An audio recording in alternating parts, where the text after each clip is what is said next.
अस्सलामु अलैकुम वरहमतुल्लाहि वबरकातुहू।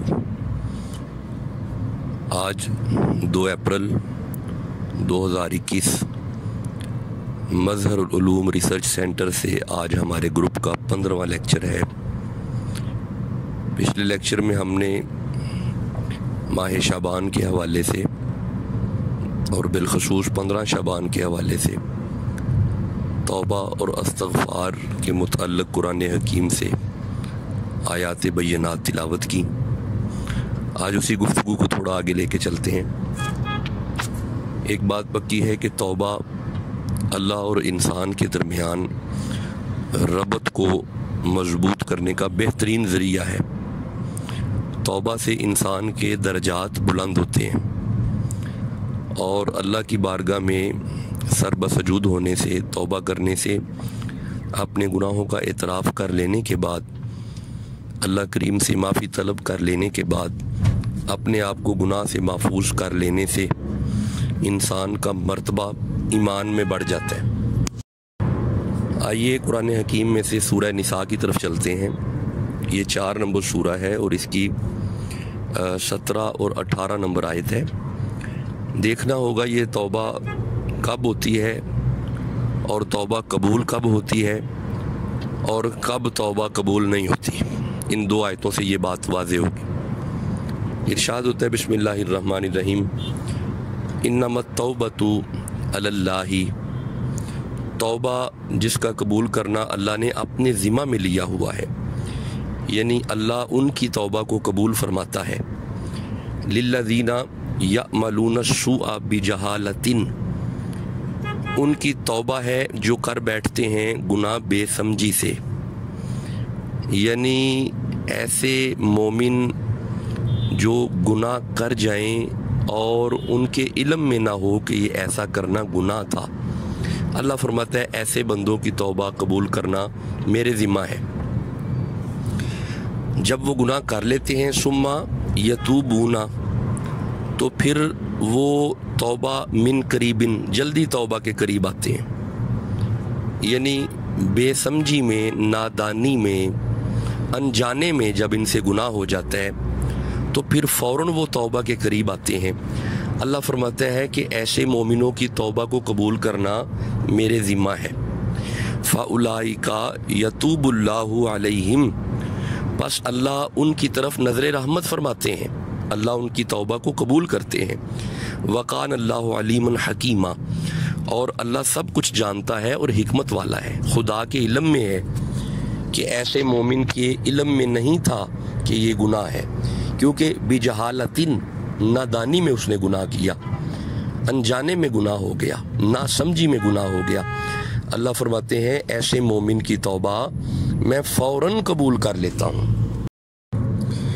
जबकि अगली आयत में इरशाद होता है व लैसति तौबतु लिल्लज़ीना यअमलून सय्यिआति, अल्लाह फरमाते हैं कि मैं हरगिज़ उनकी तौबा को कबूल नहीं करता जो जानते हैं कि ऐसा काम बुराई है या ऐसा करना गुनाह है।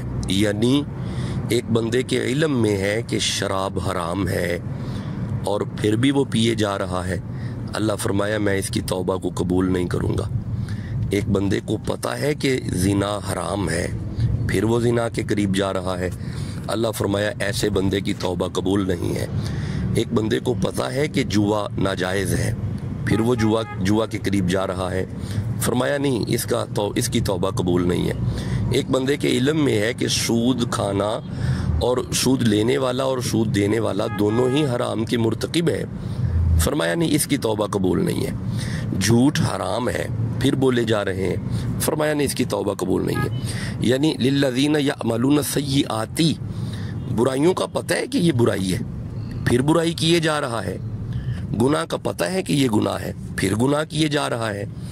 ज़रा आगे देखिए, आगे फरमाते हैं हत्ता इज़ा हज़रा अहदहुमुल मौतु, और सारी उम्र गुनाह करता रहा, अब मौत के करीब आके मुझे कह रहा है माफ़ कर, फरमाया नहीं मैं इसकी तौबा कबूल नहीं करूँगा। वलैसति तौबतु, हरगिज़ इसकी तौबा कबूल नहीं है। अब इसका वक्ते मौत है और वक्ते मौत पे आके कह रहा है काला इन्नी तुबतु اللہ میں توبہ کرتا ہوں؟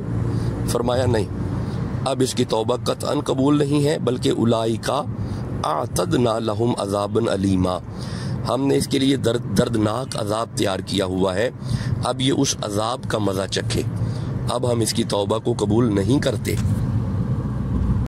تو میرے صاحبوں، توبہ کا وقت دراصل جوانی کا وقت ہے، پورے شباب کے عالم میں توبہ کرنی چاہیے، اور اللہ کی بارگاہ میں گڑ گڑا کے سر بسجود ہو کے اپنے گناہوں کی کا اعتراف کرتے ہوئے، پھر آئندہ گناہ سے اپنے آپ کو محفوظ رہنے کی ضمانت دیتے ہوئے اللہ کی بارگاہ میں جب انسان اپنی عرضی پیش کرتا ہے تو پھر مالک کی رحمت، اللہ کی رحمت اس کی گود میں آتی ہے اور اللہ اس کے گناہوں کو معاف فرماتا ہے۔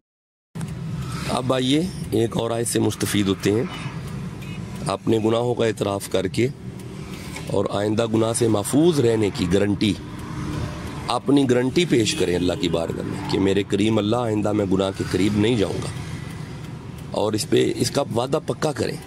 دیکھیں سورہ فرقان کی طرف آتے ہیں، 25 نمبر سورہ 71 71 نمبر آیت۔ اللہ فرماتے ہیں بسم اللہ الرحمن الرحیم، ومن تابا، اور جس نے سچی توبہ کی، وآمن وعمل عملا صالحا، اور ایمان پہ منضبط رہا، ایمان پہ مضبوط رہا، ایمان پہ قائم رہا، ایمان کا دامن نہیں چھوڑا، وعمل عملا صالحا، پھر اس نے برے کام نہیں کیے بلکہ صالح کام کیے، پکا نمازی ہو گیا، روزہ نہیں چھوڑ رہا، والدین کی نافرمانی نہیں کر رہا، اس نے معاشرت پہ قائم ہے، اجتماعی نظم پہ قائم ہے۔ اللہ فرماتے ہیں فَأُولَئِكَ يُبَدِّلُ اللَّهُ سَيِّئَاتِهِمْ حَسَنَاتٍ، تو پھر میں اللہ اس کے پہلے گناہوں کو نیکیوں میں بدل دوں گا، وَكَانَ اللَّهُ غَفُورٌ رَحِيمًا، اور اللہ کو پھر وہ معاف کرنے والا اور رحیم پائے گا۔ تو میرے صاحبوں، جب انسان پکی اور سچی توبہ کر لے، اس کے پہلے گناہ بھی نیکیوں میں بدل دیے جاتے ہیں، اور اللہ اس توبہ کرنے والوں کو محبوب بھی رکھتا ہے۔ سورہ بقر کی آیت ہے، ان اللہ یحب التوابین، اللہ فرماتے ہیں میں توبہ کرنے والے کو اپنا محبوب رکھتا ہوں۔ تو یہ توبہ کی برکات ہیں، یہ توبہ کی نعمتیں ہیں، اور یہ توبہ کی رحمتیں ہیں۔ تو برائے کرم آج کی ان آیات سے اس بات کا درس لیں کہ اپنے آپ کو اللہ کی بارگاہ میں سر بسجود کریں اور اس کی عبادت میں اپنے آپ کو کھپا دیں، تو پھر دیکھیں مالک آپ کی توبہ کو کیسے قبول کرتا ہے۔ آج کچھ طبیعت ناساز ہے، آج اس تھوڑی سی حاضری کو قبول فرمائیں، اللہ کریم ہمیں اس پہ عمل کی توفیق عطا فرمائے۔ وما علیہ الا البلاغ۔